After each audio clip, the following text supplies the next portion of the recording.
మీరు ఎప్పుడైనా అలాంటి ఒక వ్యక్తిని చూడండి, కట్టెలు కొట్టడంలో నిపుణుడైన అనుభవజ్ఞుడైన వ్యక్తిని. మీరు ఒకవేళ తనని చూసారంటే తన ధ్యానం మొత్తం అన్ని కర్రలపైన ఉంటుంది. అతని ధ్యానం మొత్తం కూడా కేవలం ఆ ఒక్క కర్రపైనే, ఆ చిన్న భాగంపైనే ఉంటుంది. ఎక్కడైతే అతను ఆ కర్రను కొడుతున్నాడు. కానీ అతను అలా ఎందుకు చేస్తాడు? ఒకవేళ అతను అలా చేయలేదు అంటే ఆ కర్ర అనుకున్నట్టుగా తొందరగా కొట్టలేడు కనుక. జీవితంలో కూడా అదే జరుగుతుంది.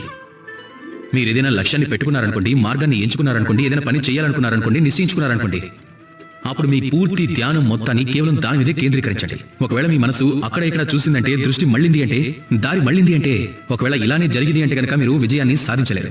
కాబట్టి దృష్టి సారించండి, నిరంతరం పనిచేస్తుండండి, మీ పూర్తి ధ్యానం మొత్తం పెట్టి మీ పనిని చేయండి, మీ మార్గంలో ముందుకు వెళ్ళండి. అలాగే మీ లక్ష్యం వరకు చేరే ప్రయత్నాన్ని చేయండి. అప్పుడు చూడండి ఏం జరుగుతుందో. సరైన పద్ధతిలో అలాగే వేగంగా మీ లక్ష్యం మీ వైపుకు వస్తుంది. చూడండి, అప్పుడు మీ మనసు సంతోషంతో చెప్తుంది, రాధాకృష్ణ.